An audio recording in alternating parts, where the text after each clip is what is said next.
This is a wedge plate, an ordinary Lego piece. But it's so useful in many unique ways. Let's see what we can do with these different shapes of wedge plates. The simplest way to use it is to make a tree by putting 4 pieces of round bricks with open studs. With different shapes of them, you're making trees with variations. And the sound is satisfying. The next is an upside down technique. By putting 2 wedge plates under a regular plate and combining 2 of them, you'll get a separable brick with dots on both sides. On this side, I'm Tony Stark, but on the other side, I am Iron Man. This one will blow your mind. I've seen a guy made a door with triangles, and I used this idea on Lego. Beneath the surface, there are multiple wedge plates, and the whole thing is connected with pinhole plates, so the triangles can be folded. You won't believe how this door opens. Very smooth, isn't it? Okay, let's get back to more traditional ways to use it. Now I'm using different shapes of wedge plates to make a Lego version for Van Gogh's self-portrait. Oh, don't forget the pipe. The same technique can be applied to other paintings like the Scream and the SpongeBob portrait. But you know what? The best part is beyond the pictures. All of them can be put into the slot of the Lego camera that I designed, and by pressing the shutter button, they will be ejected like real photos.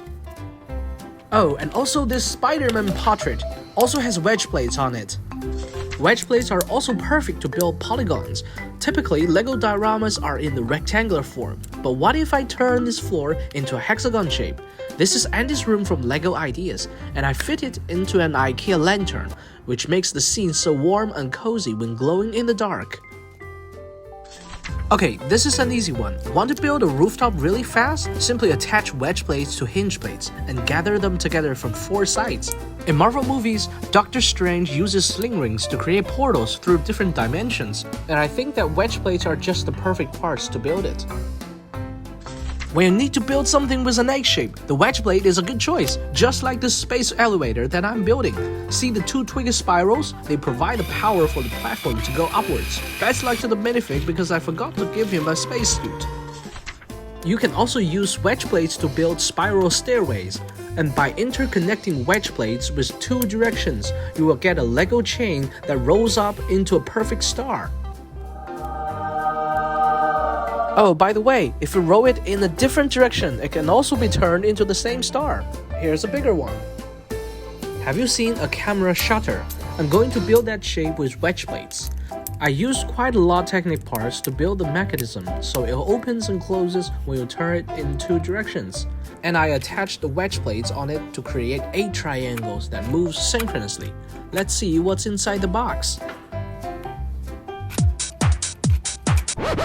Wedge plates can be used to create walls with a 45-degree chamfer, which is pretty useful when you want to build some medieval castles.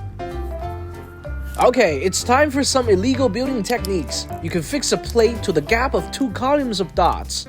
In this way, you can make wedge plates into strange shapes. I'm Batman! By interlocking the wedge plates, you can even get a somewhat ninja dart. Wedge plates are also perfect for making floor patterns just like this one. Frankly, this pattern is more similar to a ninja dart. There are many variations to make floor patterns. This one with 4 wedge plates can fit a 7x7 square shape into the middle, and this one, by making some expansion, can fit a 6x10 rectangle inside of it. Wedge plates can also be made into arrows. This is a Minecraft crafting table designed by Lego Cool Studios. By adding 9 golden ingots to the crafting table, I'll get a block of gold in return. However, the most unexpected and outrageous way to use this wedge plate is to use it as a blade of a guillotine. Guess I need to customize a Louis XVI minifigure for this one.